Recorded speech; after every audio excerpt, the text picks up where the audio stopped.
सो good morning everybody, myself Acharya Vishwendra. आज मैं NCERT line to line question आपसे discuss करूंगा।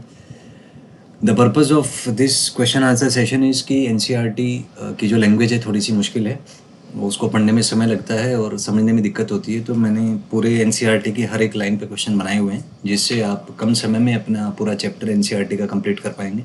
सो नीट स्टूडेंट्स के लिए तो इट्स जस्ट लाइक अ बून, क्योंकि 2 या 3 घंटे में ही पूरा चैप्टर आपका कवर हो जाएगा। हर लाइन पे क्वेश्चन, इवन जो फुट नोट्स हैं, जो साइड के पॉइंट्स हैं, समरीज हैं, वो सब मैंने इसमें इंक्लूड किए हैं।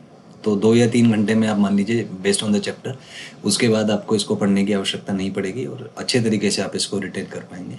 सो it's just an optimization tool for your JEE Main and NEET itself. Advance में तो हालांकि उसका कोई बहुत ज़्यादा रिलीवेंस नहीं है, बट जेई मेन और नीट में काफ़ी क्वेश्चन एनसीईआरटी से आते हैं, तो आप ऑप्टिमाइज कर सकते हैं अपने आप को। Let's start with the first question.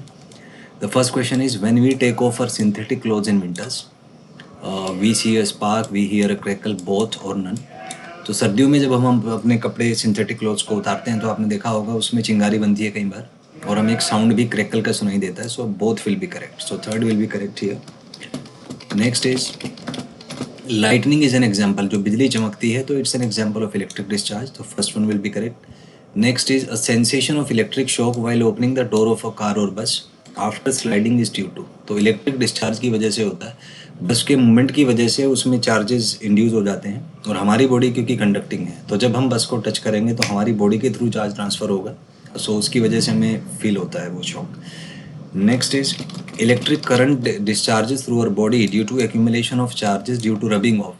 तो ऑब्वियसली इंसुलेटिंग सर्फेसिस की रबिंग की वजह से चार्ज आता है, क्योंकि अगर कंडक्टिंग सर्फेसिस होंगी तो चार्ज फ्लो कर जाएगा, तो एक्यूमुलेट होता है केवल इंसुलेटिंग सर्फेसिस पे। So first one will be correct here.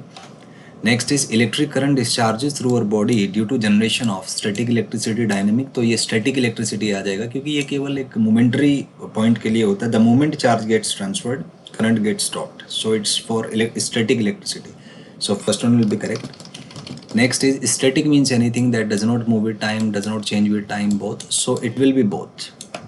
Next is electrostatic deals with the study of force, field, potential, all. तो इसमें सारे के सारे included होते हैं, so fourth option will be correct.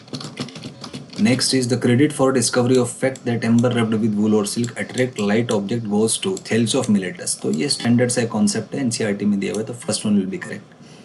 Next is Thales of Miletus belongs to, तो Greece के रहने वाले थे, first option will be correct.